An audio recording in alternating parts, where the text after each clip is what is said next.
أعوذ بالله السميع العليم من الشيطان الرجيم من همزه ونفخه ونفثه بسم الله الرحمن الرحيم رفيع الدرجات ذو العرش يلقي الروح من أمره على من يشاء من عباده لينذر يوم الطلاق يوم هم بارزون لا يخفى على الله منهم شيء لمن الملك اليوم لله الواحد القهار سبحان ربك رب العزة عما يصفون وسلام على المرسلين والحمد لله رب العالمين۔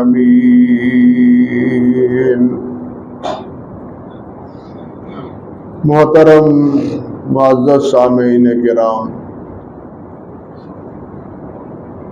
گزشتہ خطبے میں آپ ان دونوں آیات سے پہلے جو کچھ اللہ رب العزت نے ارشاد فرمایا ہے اس کی کچھ وضاحت سن رہے تھے، جس میں یہ حکم ہے کہ فدعوا اللہ مخلصین لہ الدین ولو کرہ الکافرون، کہ تم سب خالص دین کرتے ہوئے اللہ ہی کو پکارو، اپنے دین کو مخلص رکھو، اللہ ہی کو پکارو جس وقت کوئی ضرورت پیش آئے، جب بھی کوئی مصیبت آئے، چھوٹی ہو یا بڑی ہو، ہر حال میں اللہ رب العزت کو پکارو،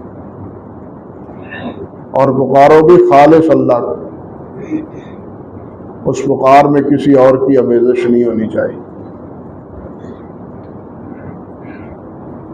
وَلَوْ كَرِهَ الْكَافِرُونَ،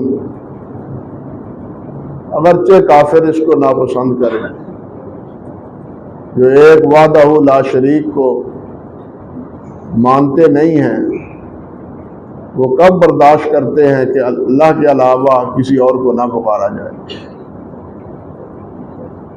وہ تو یہی چاہتے ہیں کہ ہمارے معبودوں کا بھی نام لیا جائے، ہمارے معبودوں کو بھی پکارا جائے، یہ بھی بڑے پہنچے ہوئے ہیں اور بڑے بلندیوں پر سرفراز ہیں۔ لیکن اللہ سبحانہ و تعالیٰ نے فرمایا ہے کہ تمہاری توحید پر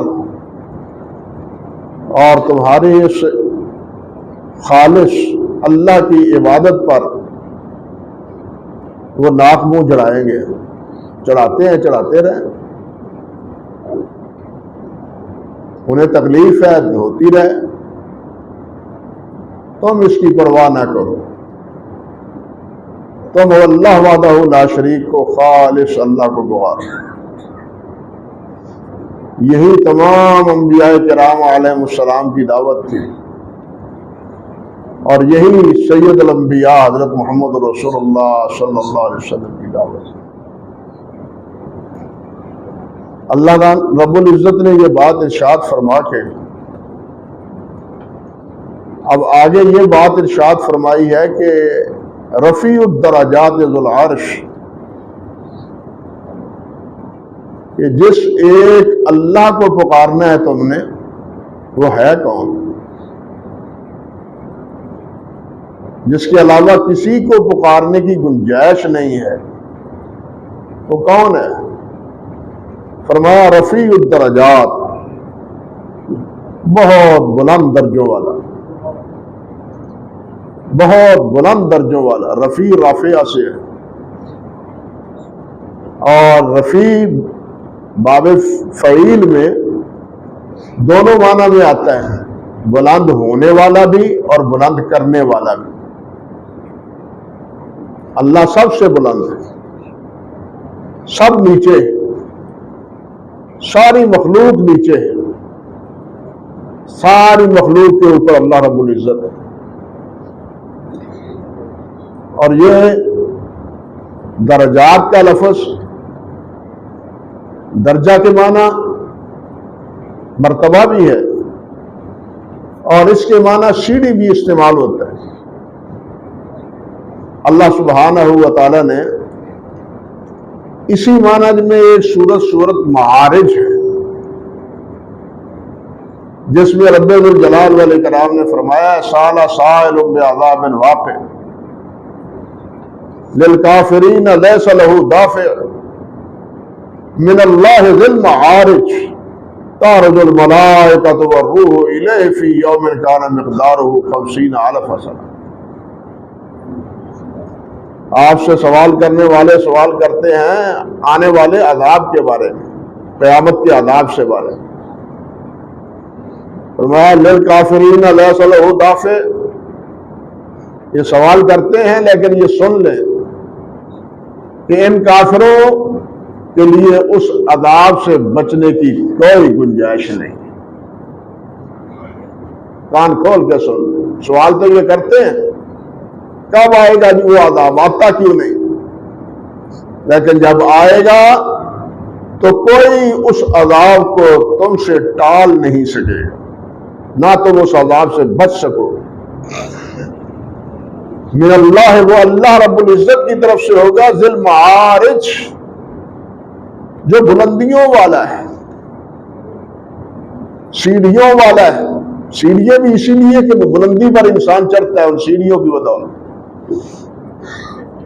تعرج الملائکۃ والروح الیہ، فرشتے بھی اور روح بھی، جبرائیل امین بھی، وہ اللہ رب العزت کی طرف جاتے ہیں، اوپر جاتے ہیں۔ فرمایا وہ عذاب فی یوم کان مقدارہ 50,000 سنہ، جس دن کے سوال عذاب کا سوال کرتے ہیں وہ دن 50,000 سال کا ہوگا، اور اس دن کی تکالیف سے تمہیں کوئی بھی بچانے والا اور محفوظ کرنے والا نہیں ہو۔ یہاں اللہ رب العزت نے یہی درجات کے معنی میں ذی المعارج لفظ استعمال کیا۔ ہم لیلۃ المعراج کہتے ہیں، وہ بھی معراج عروج سے ہی کہ نبی علیہ السلام اوپر تشریف لے گئے تھے۔ اللہ اکبر، کیونکہ اللہ سبحانہ و تعالی اوپر ہے، اللہ ذو الجلال یہاں نہیں ہے، ہر جگہ نہیں ہے جس طرح کے بعض جامیوں کا خیال ہے۔ اللہ تو ہر جگہ ہے جی، ہر کے ساتھ ہے اللہ تعالیٰ۔ اللہ کا علم ہر کے ساتھ ہے، اللہ کے علم سے کوئی چیز مخفی نہیں ہے، لیکن اللہ ذو الجلال عرش پر ہے، اور اسی کے پاس الیہ یصعد الکلم الطیب والعمل الصالح یرفع۔ یہ ہمارے اعمال، ہمارے یہ بول، اچھے بول، کلمات، یہ فرشتے لے کے اللہ پاک کے پاس جاتے ہیں کہ یہ بول بولے ہیں تیرے بندے نے مولا کریم، ان کلمات سے تیری ثنا اور تیری حمد اور تیری کبریائی کا اظہار کیا تیرے بندوں نے۔ اللہ کے پاس یہ کلمات بلند ہوتے ہیں، اوپر جاتے ہیں، دائیں بائیں نہیں۔ اللہ اکبر کبیرہ۔ اور رافع کے معنی میں تو کوئی ریب شک ہے ہی نہیں کہ اللہ ہی سب کے درجات بلند کرنے والا ہے، جس کو جو ملتا ہے وہ اللہ رب العزت کی عطا سے ملتا ہے، اللہ کے دینے سے ملتا ہے۔ ہاں، وہ علم ہو، وہ قوت ہو، وہ مال ہو، وہ صحت ہو، جو بھی ہو، وہ اللہ تعالیٰ کے عطا سے ملتا ہے۔ اللہ اکبر کبیرہ۔ اللہ کے علاوہ کوئی دینے والا نہیں ہے۔ اور جہاں ساتھ یہ بھی صفت ہے کہ وہ رفیع الدرجات بھی ہے اور ذو العرش بھی ہے، عرش والا ہے، وہ عرش والا ہے۔ عرش کیا ہے؟ سورت کی ابتدا میں بتلا چکا ہوں اس ساری تفصیل کہ ساتوں آسمانوں اور زمینوں کے اوپر تختے کی شکل میں ایک چھت ہے،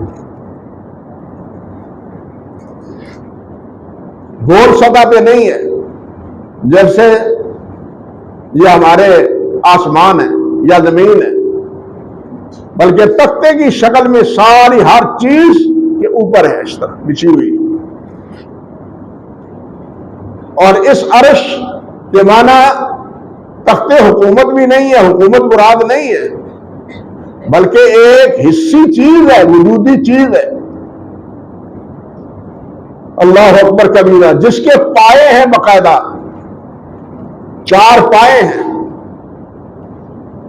اور ان کو حاملین عرش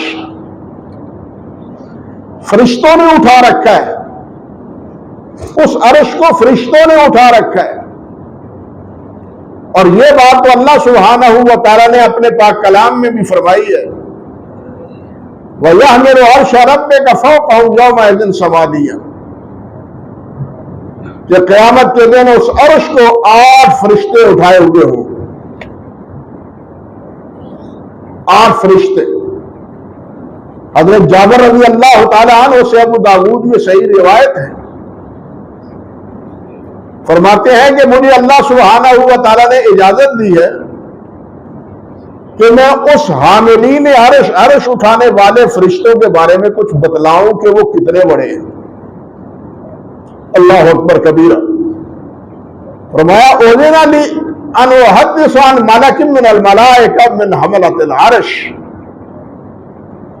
جو عرش کو اٹھائے ہوئے ہیں نا فرشتے، ان کے بارے میں مجھے اجازت دی گئی ہے کہ ان کے بارے میں اپنے بندوں کو، اپنے ساتھیوں کو، ایمان والوں کو بتلا دیں کہ وہ فرشتہ ہے کیسا جو ایسے عرش کو اٹھائے ہوئے ہیں کہ وہ تمام آسمانوں اور زمین کو محیط ہے۔ اللہ اکبر کبیرہ۔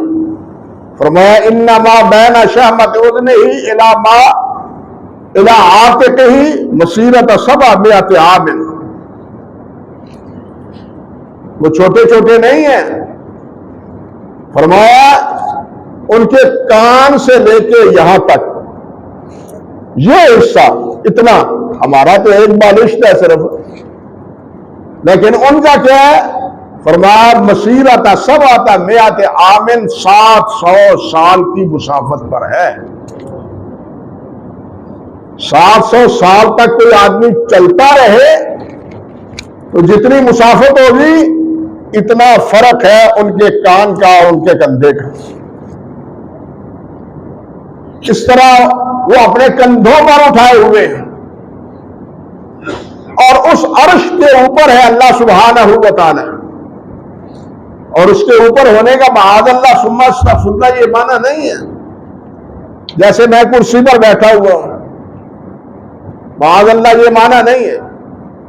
جب عرش نہیں تھا اللہ تب بھی تھا، بات سمجھ لیں۔ اللہ عرش کا محتاج نہیں ہے، اللہ کسی مخلوق کا محتاج نہیں ہے۔ عرش کے اوپر ہے اللہ سبحانہ و تعالیٰ، وہ کیسے ہے یہ وہی جانتا ہے، یہ وہی مالک جانتا ہے۔ حضرت امام مالک رحمۃ اللہ علیہ، ان سے کسی نے پوچھا کہ یہ جو قرآن مجید میں آتا ہے ثم استوى علی العرش، کہ پھر عرش پر اللہ تعالیٰ بلند ہوئے، کیا معنی ہے اس کے؟ سیدھے پڑھو، بیٹھے سیدھے بیٹھے، مسجد میں بیٹھنے کے بھی کوئی تقاضے ہیں؟ جی یہ کیسے ہے جناب؟ ثم استوى علی العرش، امام صاحب رحمۃ اللہ علیہ نے فرمایا الاستواء معلوم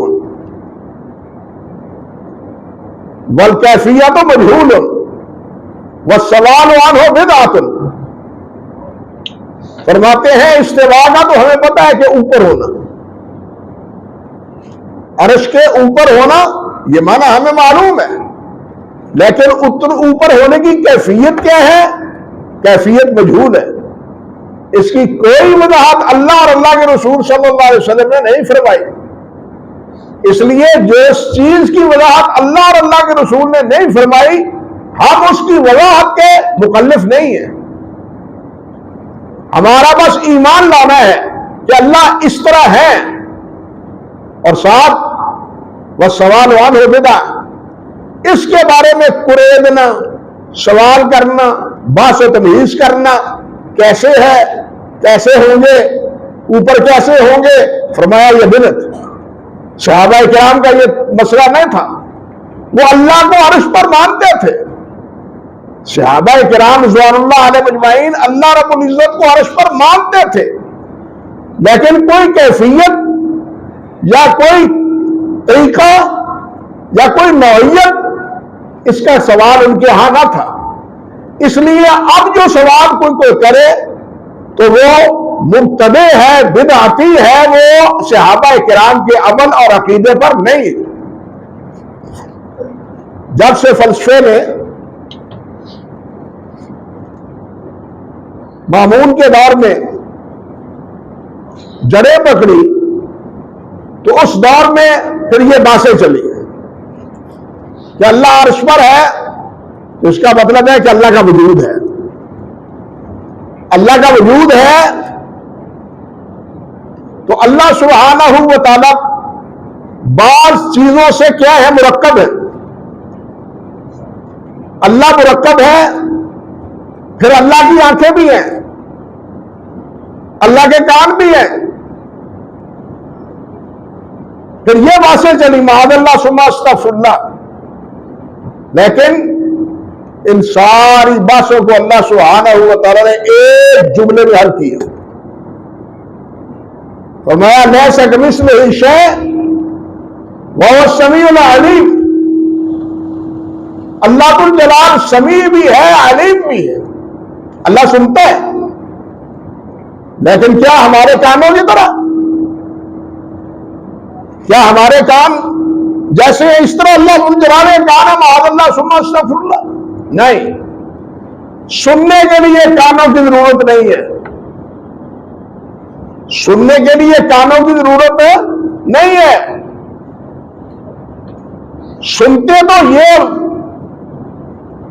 لکڑیاں بھی سنتی ہیں، جمادات بھی سنتے ہیں، یہ پتھر بھی سنتے ہیں، یہ لوہے بھی سنتے ہیں اپنے دائرے میں. اللہ سبحانہ و تعالی نے اب ہمیں پاؤں پر چلنا سکھایا ہے. قیامت کے دن کافروں کو اللہ ذوالجلال منہ میں بال چلائیں گے. قرآن کہتا ہے کیسے چلیں گے؟ جس مالک نے پاؤں کے ذریعے چلنا سکھا دیا وہ قیامت کے دن مجبوراً اپنے سر بل کے بل چلیں گے. جس طرح اللہ نے فرما دیا، اللہ کے لیے تو کوئی مشکل نہیں ہے. تو یہ سننا یہ کانوں کو مستلزم نہیں ہے، یہ بولنا زبانوں کو مستلزم نہیں ہے کہ اللہ کی بھی زبان ہے، اللہ کلام کرتے ہیں معاذ اللہ ثم استغفر اللہ. اللہ جس طرح کلام کرتے ہیں اللہ اپنی صفت کے مطابق، اپنی ذات کے مطابق. لیس کمثلہ شیء، کوئی چیز اس جیسی نہیں ہے. بھائی ہماری نگاہ یا ہمارے کان وہ تو تھوڑی دور سے سن سکتے ہیں، لیکن اللہ سبحانہ و تعالیٰ تو عرش پر ہے. عرش پر ہوتے ہوئے بھی وہ ہماری ہر بات خواہ آہستہ ہو خواہ بلند ہو وہ سب سنتے ہیں اور سب کچھ جانتے بھی ہیں، علم بھی ہے. وَهُوَ السَّمِيعُ الْعَلِيمُ، وہ سب سنتے بھی ہیں، آپ جانتے بھی ہیں. نہ اس کے علم سے کوئی چیز خارج ہے.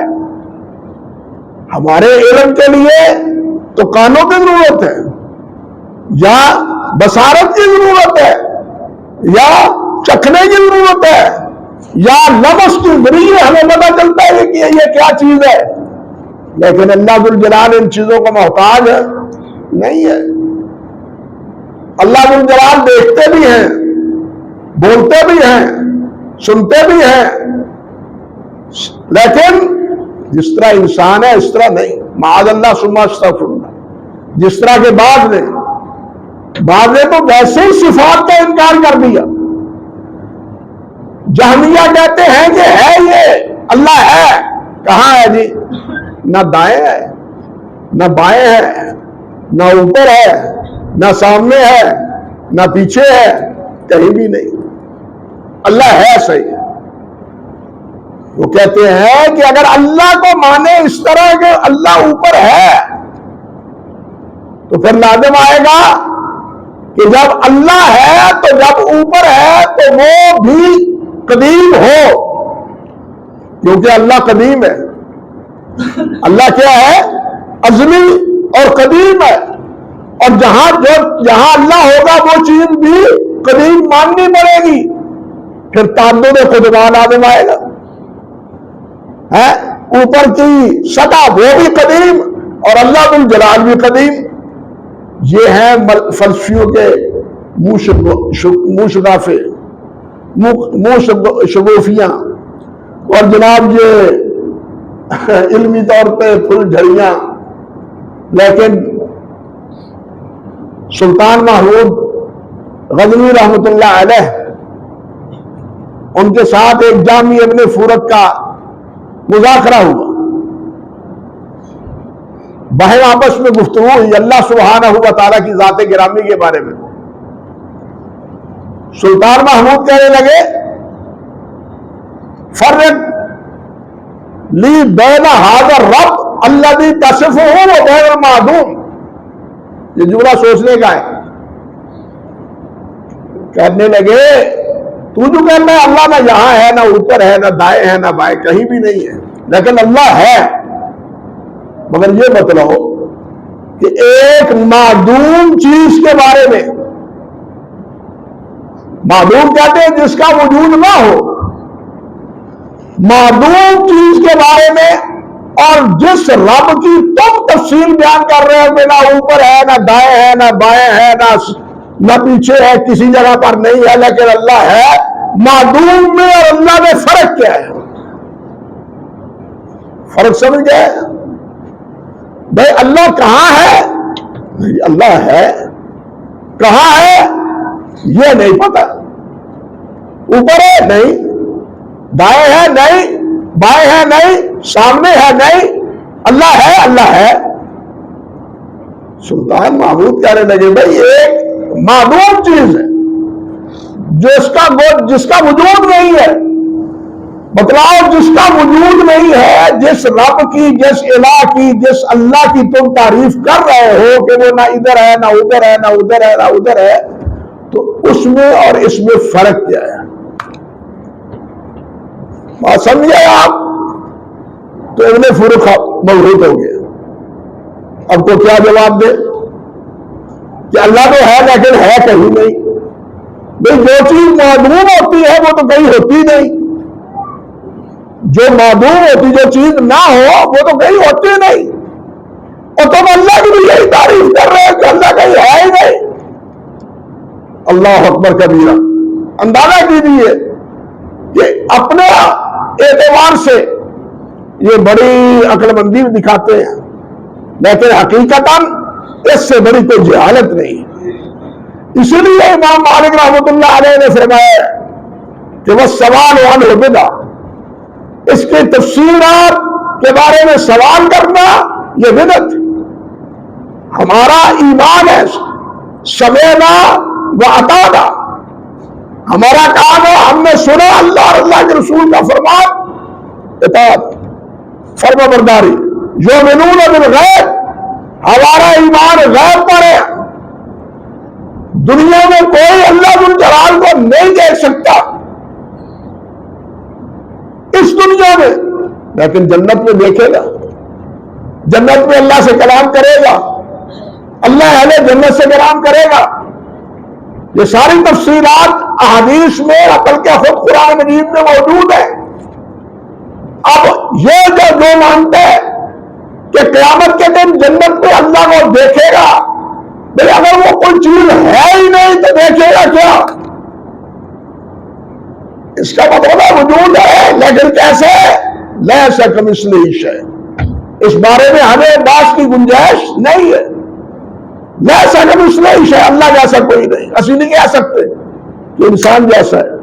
ایک بتی فرقہ ہے مجسمہ جو کہتا ہے کہ ہماری طرح اللہ تعالیٰ ہے. معاذ اللہ ثم استغفر اللہ. اس کے 2 ہاتھ ہیں, 2 کان ہیں, 2 آنکھیں ہیں, زبان ہے, ہماری طرح اللہ تعالیٰ ہے. لیکن یہ بھی بدعت ہی ہے, یہ بھی برائی ہے. جب اللہ نے فرما دیا کہ اس جیسا کوئی نہیں ہے تو پھر اپنے جیسا کہنا یہ برائی ہے, یہ برائی ہے. ہم مانتے ہیں کہ اللہ سنتا ہے, اللہ دیکھتا ہے, اللہ بولتا ہے, سب کچھ ہے, لیکن بولنے کے لیے زبان ہم زبان کے محتاج ہیں. قیامت کے دن آپ بتلائیے ہمارے آزاد بولیں گے یا نہیں بولیں گے؟ قرآن کہتا ہے یا نہیں کہتا؟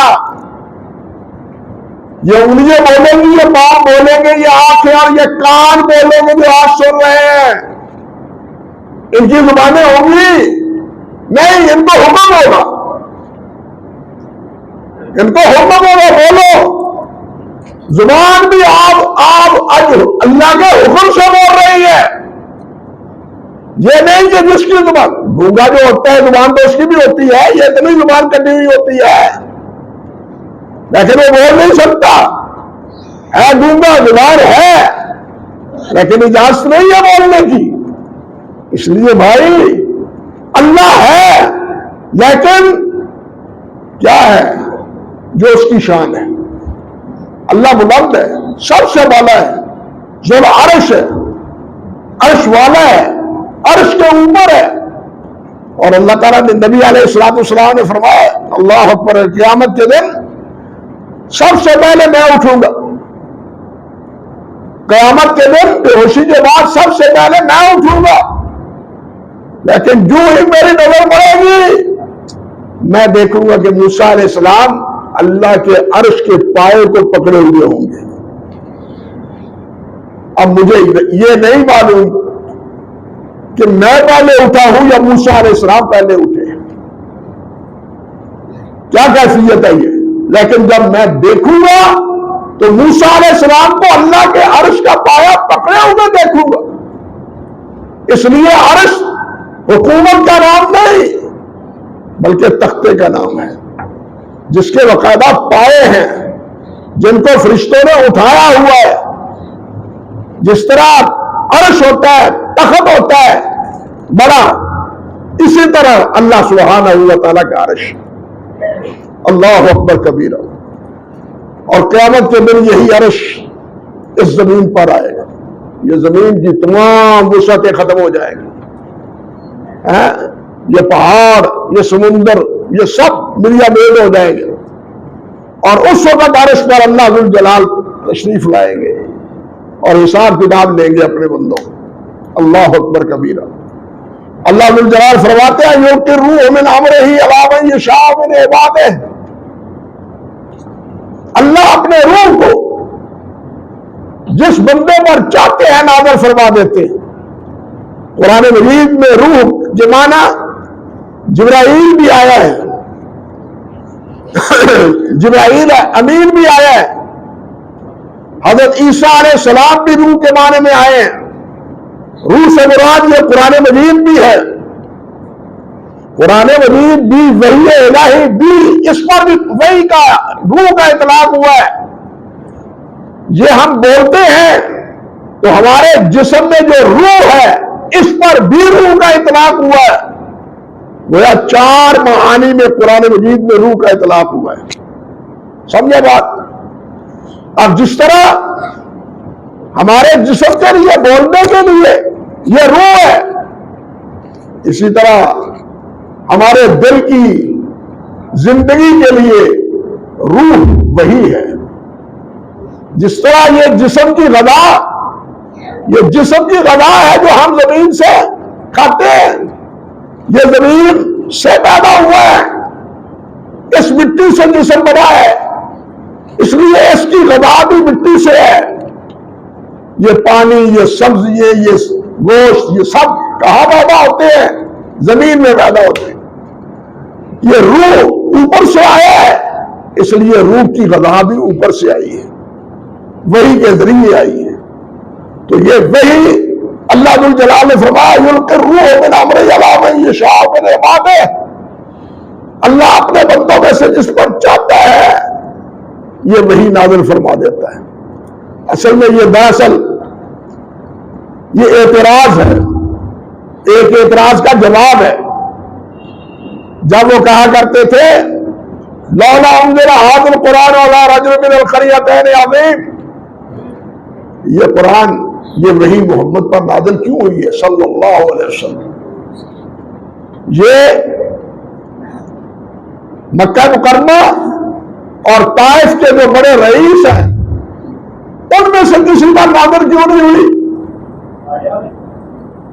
ایک یتیم کے گھر قرآن نازل ہونا تھا، بیانی تھے، یہ اعتراض تھا۔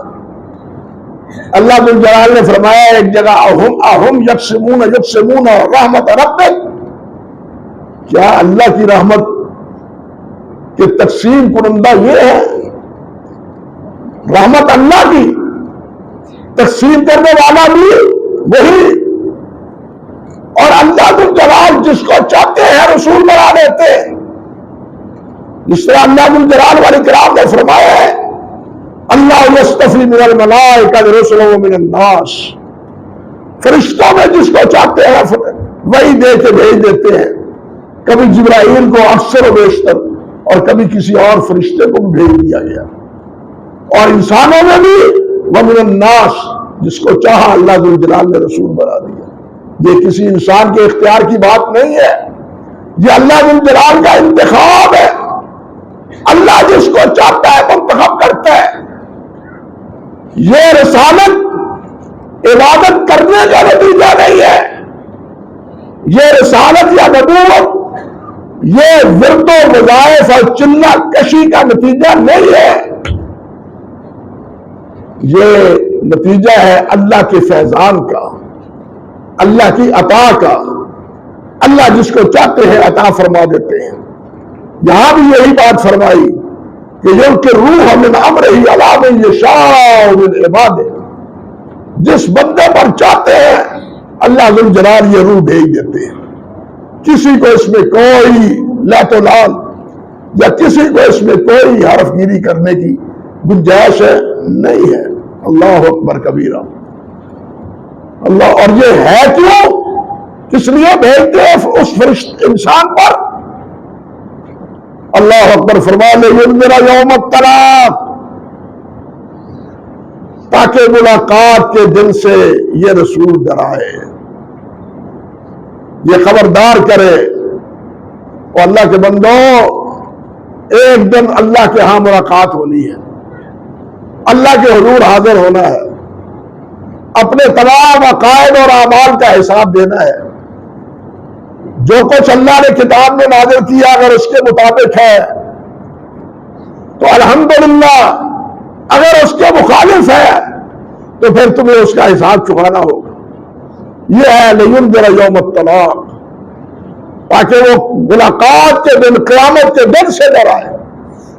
تو انبیاء کی بعثت کا ایک مقصد یہ ہے کہ قیامت کے عذاب سے بچانے کے لیے کہ یہ لوگ قیامت میں نہ گریں، جہنم میں نہ گریں، قیامت میں جہنم میں نہ گریں بلکہ جنت میں جائیں۔ فرشتے بھیجتے ہیں اللہ ذو الجلال، اور فرشتوں کے ذریعے بھی، انبیاء اور رسل کے ذریعے بھی یہی پیغام اللہ سبحانہ و تعالیٰ کا ہوتا ہے۔ اور یہ جس اللہ تعالیٰ کی مشیت ہے، جو چاہتے ہیں جس کو چاہتے ہیں بھیج دیتے ہیں، اور جس کو چاہتے ہیں منتخب کرتے ہیں۔ اللہ سبحانہ و تعالیٰ نے ارشاد فرمایا وَرَبُّكَ يَخْلُقُ مَا يَشَاءُ وَيَخْتَارُ، تیرا رب جو چاہتا ہے پیدا کرتا ہے، اور جو چاہتا ہے اس کو عزت دے دیتا ہے۔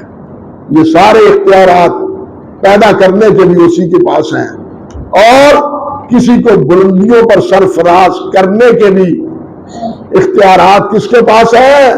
میرے اللہ کے۔ قل اللہم مالک الملک تؤتی الملک من تشاء وتنزع الملک ممن تشاء وتعز من تشاء وتذل من تشاء بیدک الخیر، سب خیر، سب قوتیں وہ اللہ سبحانہ و تعالیٰ کے اختیار میں۔ اللہ سبحانہ و تعالیٰ اسی عقیدے اور اسی منہج اور اسی فکر پر ہمیں قائم رکھے، اسی پر موت دے اور اسی پر حشر ہمارا فرمائے۔ اقول قولی ھذا استغفر اللہ لی ولکم ولسائر المسلمین۔